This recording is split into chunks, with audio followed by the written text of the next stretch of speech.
2008 കോൺഗ്രസിൽ നിന്നും JDSൽ നിന്നും 7 MLAമാരെ ചാക്കിട്ട് പിടിച്ച് കർണാടകത്തിൽ യെദ്യൂരപ്പ സർക്കാർ ഭരണമുറപ്പിച്ചു. ദക്ഷിണേന്ത്യയിലെ ആദ്യ BJP സർക്കാരായിരുന്നു അത്. MLAമാരെ ചാക്കിട്ട് പിടിക്കുന്ന BJP നീക്കത്തെ പിന്നീട് എല്ലായിടത്തും ഓപ്പറേഷൻ ലോട്ടസ് എന്ന് വിളിച്ചു.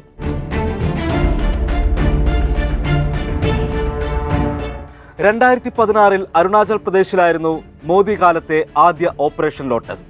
കോൺഗ്രസിന് 43 അംഗങ്ങൾ സഭയിൽ, BJPക്ക് 11 മാത്രം. ജൂലൈയിൽ പേമ ഖണ്ഡു കോൺഗ്രസിന്റെ മുഖ്യമന്ത്രിയായി. 2 മാസം കൊണ്ട് മുഴുവൻ MLAമാരുമായി പേമ ഖണ്ഡു കോൺഗ്രസ് വിട്ട് പീപ്പിൾസ് പാർട്ടി ഓഫ് അരുണാചലിൽ ചേർന്നു. പിന്നെ 2 മാസം കഴിഞ്ഞപ്പോൾ കൂടോടെ BJPയിലേക്കും. ഇപ്പോഴും അരുണാചലിൽ പേമ ഖണ്ഡു തന്നെയാണ് മുഖ്യമന്ത്രി. അതിനു മുന്നേ ഉത്തരാഖണ്ഡിലും പരീക്ഷണം നടത്തിയെങ്കിലും അത് പാതി വിജയം മാത്രമായി. കോൺഗ്രസിലെ ഹരീഷ് റാവത്തിനെ വീഴ്ത്തി 9 MLAമാർ BJPയിലെത്തി. ഇത് കൂറുമാറ്റത്തിന്റെ പരിധിയിൽ വരുമെന്ന സുപ്രീം കോടതി ഉത്തരവ് BJPക്ക് തിരിച്ചടിയായി. എന്നാൽ പിന്നീട് നടന്ന തെരഞ്ഞെടുപ്പ് BJPയാണ് തുടച്ചത്. അടുത്ത വർഷം ഗോവയിലെ തെരഞ്ഞെടുപ്പിൽ കോൺഗ്രസ് ഏറ്റവും വലിയ ഒറ്റകക്ഷിയായി. എന്നാൽ ചെറു പാർട്ടികളെ ഒപ്പം കൂട്ടി സർക്കാരുണ്ടാക്കിയത് BJPയായിരുന്നു. പിന്നെയുള്ള കാലത്ത് കോൺഗ്രസ് MLAമാർ കൂട്ടമായും അല്ലാതെയും BJPയിലെത്തുന്ന കാഴ്ചയായിരുന്നു ഗോവയിലേത്.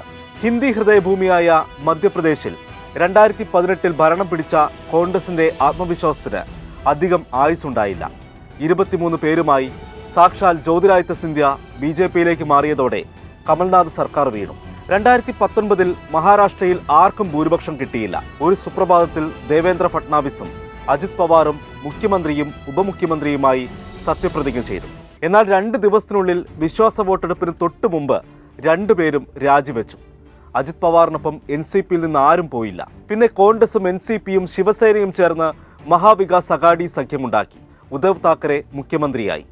3 വർഷം തികയും മുന്നേ ശിവസേനയെ പിളർത്തി ഏക്നാഥ് ഷിൻഡെ BJPക്കൊപ്പം സഖ്യമുണ്ടാക്കി. ഉദ്ധവിനെ വീഴ്ത്തി ഷിൻഡെ മുഖ്യമന്ത്രിയായി. 2023 NCP പിളർത്തി അജിത് പവാറും NDA സഖ്യത്തിലേക്കെത്തി. 2018 കർണാടകത്തിലെ ഓപ്പറേഷൻ ലോട്ടസിന്റെ 10ാം വർഷം. കോൺഗ്രസ് JDS സഖ്യത്തിൽ HD കുമാരസ്വാമി മുഖ്യമന്ത്രിയായി.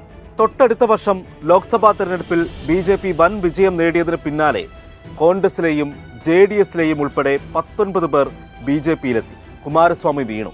യെദ്യൂരപ്പ മുഖ്യമന്ത്രിയായി. കോൺഗ്രസ് കൂടി സഖ്യമായ ബീഹാറിലെ സർക്കാർ നിതീഷ് കുമാറിന്റെ NDA കൂടുമാറ്റത്തിലാണ് വീണത്. ഇപ്പോൾ കോൺഗ്രസിന്റെ ഉത്തരേന്ത്യയിലെ ഒറ്റത്തുരുത്തായ ഹിമാചലിലാണ് BJPയുടെ പരീക്ഷണം. ആ നാടകം ഇനിയും ദിവസങ്ങൾ നീണ്ടേക്കാം. മുമ്പൊക്കെ കേന്ദ്രം ഭരിക്കുന്നവർ പ്രതിപക്ഷം ഭരിക്കുന്ന സംസ്ഥാനങ്ങളിലെ സർക്കാരുകളെ പിരിച്ചുവിടുകയായിരുന്നു പതിവ്. ഇപ്പോൾ പാളയത്തിനുള്ളിൽ പടയുണ്ടാക്കി കൂടാരം കത്തിക്കുന്ന രീതിയാണ്.